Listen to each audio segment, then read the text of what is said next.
সেটা হচ্ছে তাকে যদি কেউ হত্যা করে, যে গুলি করে, তাকে যদি নিহত করা হয়, শহীদ করা হয়, অন্ততপক্ষে তার বিচারটুকু যাতে নিশ্চিত করা হয়।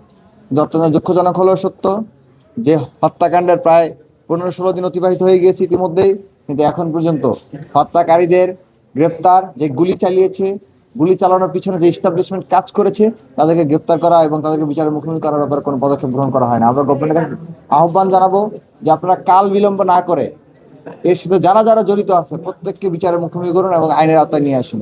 আর সর্বশেষ দেশবাসীর কাছে বলতে চাই, শহীদ ওসমান হাদি শুধুমাত্র ব্যক্তি নন, একটি ব্যক্তি নন, তিনি একটি জাতীয় আদর্শে পরিণত হয়েছেন।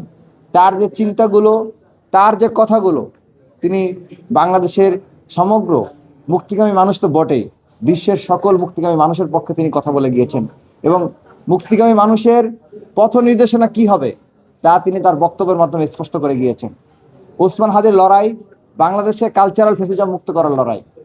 ওসমান হাদির লড়াই বাংলাদেশকে যে চলমান জুলাইয়ের অসম্পূর্ণ বিপ্লবকে পরিপূর্ণ বিপ্লবে পরিণত করার লড়াই। ওসমান হাদির লড়াই বাংলাদেশকে সকল ধরনের আধিপত্যের হাত থেকে রক্ষা করার লড়াই। সেটি হতে পারে ভারতীয় আধিপত্যবাদ বা অন্য কোনো ভিন্ন আধিপত্যবাদ। সেই লড়াই, সেই ইনসাফের লড়াই, বাংলাদেশের ইনসাফ প্রতিষ্ঠার লড়াই। এই লড়াইটা রাতারাতি অর্জন করা সম্ভব নয়, এটি একটি দীর্ঘ লড়াই। এই লড়াইটা আমাদেরকে চালিয়ে নিয়ে যেতে হবে এবং ওসমান হাদির মতো আমাদেরকে যদি শহীদ হতে হয়, সেই শাহাদাতের প্রস্তুতি নিয়ে আমাদের সবাইকে কাজ করতে হবে। দেশবাসীর প্রতি সেই আহ্বান জানিয়ে শহীদ ওসমান হাদির চিন্তা, চেতনা এবং কর্মপন্থাগুলোকে জারি রাখার আহ্বান জানিয়ে আমার সংক্ষিপ্ত বক্তব্য এখানে শেষ করছি। সবাইকে ধন্যবাদ। শহীদ ওমর হাদি জিন্দাবাদ।